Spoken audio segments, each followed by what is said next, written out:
It's going to be very challenging. It's going to be very very challenging for everyone in terms of getting the job or to staying in the job.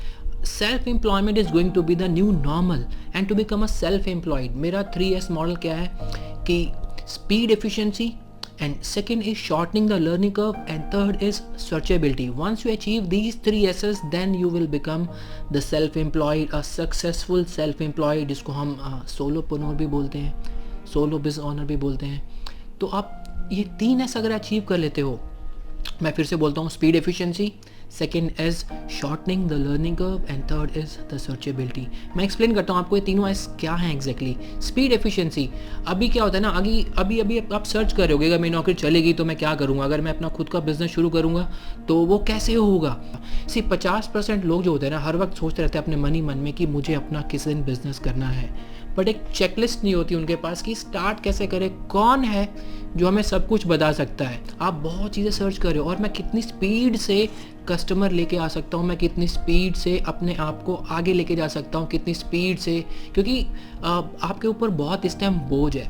बोझ किस चीज़ का है, अगर आप ने already आप married हो, आपके बच्चे हैं, स्कूल जाते हैं, आपने कार घर EMIs पे लेके रखा हुआ है, तो आपके ऊपर प्रेशर है कि यार ये सब चीज़ें मैं कैसे पे आउट करूँगा.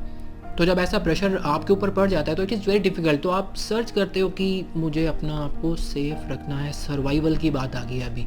तो सर्वाइव करने के लिए 3S अचीव करना बहुत ज़रूरी है. स्पीड एफिशिएंसी का मतलब क्या है कि पहले मुझे चीज़ों को सीखना है. कौन कौन सी चीज़ों को सीखना है, क्वेश्चन मार्क लगा हुआ है. आप सर्च करो कि ऐसा कौन सा कोर्स मैं अटेंड करूँ जिससे मैं अपना एक सक्सेसफुल बिजनेस चला सकूँ. जैसे आपने गूगल में सर्च डाला होगा, आपके फेसबुक में, इंस्टाग्राम पे, आप जो भी वेब ब्राउज़र खोले उसके अंदर दुनिया भर के एड्स आ रहे होंगे कोर्सेज़ के बारे में. किस तरह के, डिजिटल मार्केटिंग कर लो, स्टोरी टेलिंग कर लो, 7 फिगर दिस 7 फिगर ये, कॉपी राइटिंग कर लो, वीडियो बना लो, सब तरह की चीज़ों के आपके पास बॉम्बार्डिंग हो गई होगी. सेल्स के बारे में कोई भी बात नहीं कर रहा होगा, सब बोल रहे होंगे मार्केटिंग मार्केटिंग मार्केटिंग. नहीं, ऐसा नहीं है. अगर आपको अपना खुद का एक सक्सेसफुल सोलो बिजनेस शुरू करना है, आपको सेल्स भी आनी चाहिए, आपको मार्केटिंग भी आनी चाहिए, आपको वीडियोज़ के बारे में भी पता होना चाहिए, because video is the hottest thing. और ऐसी बहुत सारी चीज़ें मार्केटिंग के अंदर, कॉपी राइटिंग उसी का पार्ट है, स्टोरी टेलिंग उसी का पार्ट है, SEO सर्च इंजन ऑप्टिमाइजेशन उसी का पार्ट है. आपको अपने social network, social channel set करने हैं, यूट्यूब अपना स्टार्ट करना है, ये सब मार्केटिंग का पार्ट है. बट आखिरी में आपको लोगों से 1-on-1 कभी ना कभी तो बात करनी ही पड़ेगी. फॉर एग्जांपल, अगर आप कोचिंग के बिजनेस में, लीडरशिप के बिजनेस में, आप कोई डिजिटल प्रोडक्ट अगर नहीं बेच रहे हो, अगर आप कुछ SaaS प्रोडक्ट नहीं बेच रहे हो, आप इस तरह के बिजनेस में जहाँ पे आप अपने आप को, अपने एक्सपीरियंस को बेच रहे हो, in that case you are going to have conversation with the second person जिससे आप बिज़नेस लेना चाहते हो. तो वहाँ पे जाके सेलिंग स्किल्स बहुत काम आते हैं. सेलिंग स्किल्स बहुत तरह के होते हैं कि मैं जब कॉल करूँगा, वो कोल्ड कॉल करूँगा या वार्म कॉल करूँगा, वो कॉल का फ्रेमवर्क कैसा होना चाहिए. अगर कस्टमर ने मुझसे ये पूछा बाकी तुम नए हो, तुम्हारा प्राइस ज़्यादा है, तुम्हारा क्या एक्सपीरियंस, तुमने अभी तक क्या किया है, इस तरह के ऑब्जेक्शन का रिबटल, मेरे पास रिबटल शीट है कि नहीं है. अब आप प्रीमियम मांग रहे हो, क्यों मांग रहे हो प्रीमियम, आप उसको कैसे नेगोशिएट करोगे. This is all about negotiation. तो बहुत सारे लोग हार मान जाते हैं क्योंकि वो इन स्किल्स के ऊपर ध्यान नहीं देते. इन स्किल्स पे ध्यान दोगे. अब सवाल ये दूसरा, this is all about speed efficiency कि क्या क्या करना है मुझे. अब सेकंड थिंग, अब इतना कुछ मैं बता रहा हूँ जैसे, तो शॉर्टनिंग द लर्निंग कर्व कि ये सब बता रहे हो, ये कितना डिटेल में करना है मुझे एग्जैक्टली. क्या पूरी MBA करनी है एक सब्जेक्ट के ऊपर, या सिर्फ 10% करना है सेल्स के बारे में, 10% करना है मार्केटिंग के बारे में, 20% करना है वीडियो के बारे में. वो ब्रेकअप क्या है, मुझे कितना आना चाहिए, किस लेवल तक. This is called shortening the learning curve. क्योंकि टाइम नहीं है ना. जो लोग, जिनके बच्चे स्कूल जा रहे हैं, आप मैरिड हो, घर है, रेंट है, EMIs हैं, टाइम नहीं बचा, सेविंग्स अगर नहीं है खासकर, तो बहुत डेंजरस बात हो जाती है.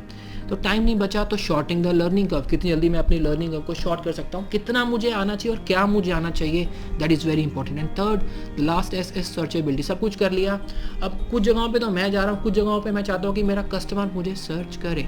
सबसे बड़ा सर्च इंजन है गूगल, दूसरा सबसे बड़ा सर्च इंजन है यूट्यूब. उसके बाद लिंक्डइन पे भी एक सर्च बॉक्स बना रहता है, फेसबुक में सर्च बॉक्स बना रहता है. तो जहाँ जहाँ पे सर्च बॉक्सेस बने रहते हैं. सो प्रोफेशनल नेटवर्क की बात करेंगे मोस्टली, क्योंकि मैं B2B सेक्टर से हूँ, प्रोफेशनल्स B2B तरह का बिजनेस करता हूँ. सो बहुत सारे कस्टमर्स हैं जो लिंक्डइन के ऊपर हैं, जो सर्च करते हैं आपके स्किल के बारे में. तो लिंक्डइन का सर्च इंजन कैसे काम करता है आपको पता होना चाहिए. यूट्यूब का सर्च इंजन कैसे काम करता है, गूगल का सर्च इंजन कैसे काम करता है. तो सर्चेबिलिटी, अपने आप को सर्चेबल बनाना बहुत ज़रूरी है. जब आप ये 3 अचीव कर लोगे, तब कहीं जाके आप एक successful solopreneur, self employed person बन सकते हो. एंड नाउ समथिंग अबाउट कि मैं सब चीज़ें क्यों बता रहा हूँ, क्योंकि फेल हो जाओगे आप अगर इन चीज़ों पे ध्यान नहीं दोगे. Basics, this is the foundation, ये फाउंडेशनल स्टफ है.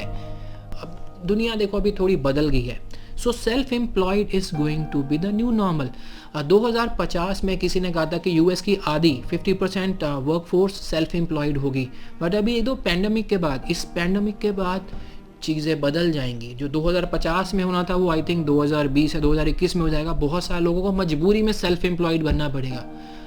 तो वो सेल्फ एम्प्लॉयड कैसे बनते हो, आपका ब्रांडिंग कैसे होता है, आपका मार्केटिंग कैसे होता है, सेल्स कैसे होता है, वीडियो कैसे बनते हैं, पॉडकास्ट कैसे बनते हैं, सर्च इंजन ऑप्टिमाइजेशन कैसे होता है, वेबसाइट कैसे बनती है, सोशल चैनल्स कैसे सेट किए जाते हैं, एडवर्टाइजमेंट या कैंपेनिंग्स कैसे चलाई जाती हैं, एक कॉपी कैसे लिखी जाती है, स्टोरी कैसे बताई जाती है, ये सारा कुछ आपको आना चाहिए बहुत ही स्पीड के साथ और बहुत ही जल्दी. 0 to 7 फिगर कैसे पहुंचते हैं, मैं उस चीज़ पे काम करता हूँ. 7 to अगले फिगर्स पहुंचाने वाले कोचेस बहुत सारे हैं जो आपके माइंडसेट के ऊपर डीक्लटर, जब आप रुक जाते हो तब आपका पोटेंशियल निकालते हैं. मैं उस फील्ड में बिल्कुल नहीं हूँ. मैं उस फील्ड में हूँ जहाँ पे आपने शुरू करना है. स्टार्ट कैसे करना है, कितनी जल्दी आपने स्टार्ट करना है, कितनी जल्दी आपने सीखना है, कितनी जल्दी आपके पास सोर्स ऑफ इनकम जनरेट होना शुरू हो जाए. मैं उन फील्ड्स के ऊपर काम करता हूँ. मेरा नाम कपिल टुकराल है और पिछले 4 साल से मैं सिस्टम बना रहा हूँ और बहुत सारे लोगों को मैं एम्पावर कर चुका हूँ. And I am happy to share that कि बहुत सारे see it's not about digital space में ही आपको दिखना है. ऑफलाइन स्पेस में भी आप काम करते हो, ऑफलाइन स्पेस से भी पैसे आते हैं. अभी लॉकडाउन है, बिजनेस नहीं हो रहे, लेकिन आज की डेट में मेरे पास कस्टमर्स आ रहे हैं, सेल्स हो रही है. इट्स नॉट अबाउट मार्केटिंग जहाँ पे मैंने किसी के लिए मैं मार्केट कर रहा हूँ. मैं घर पे बैठे बैठे बहुत सारे ऐसे लोगों को कोच कर रहा हूँ जो अपने आप को सेल्फ एम्प्लॉयड बनाना चाहते हैं. उसमें टॉप स्कूल के प्रिंसिपल्स हैं, टॉप इंस्टीट्यूट्स, MBA के, इंजीनियरिंग के, उन कॉलेजेस के प्रोफेसर्स हैं, डॉक्टर्स हैं, MBBS डॉक्टर्स हैं जो मेरे स्टूडेंट्स हैं. मैंने इन्हीं चीज़ों के ऊपर काम किया. मैंने वायरल होने के ऊपर काम नहीं किया. मैंने नंबर ऑफ़ व्यूज़ पे यूट्यूब पे कोई काम नहीं किया. मेरा ऑब्जेक्टिव बड़ा सिंपल था कि अगर कोई बंदा गूगल में जाके कुछ सर्च करे, खासकर मेरी सर्विसेज के बारे में, या यूट्यूब पे जाके सर्च करे या लिंक्डइन पे जाके सर्च कर रहा है, तो क्या मैं सर्चेबल हूँ? उसका आंसर है yes. My name is Kapil Tukral and I am signing off.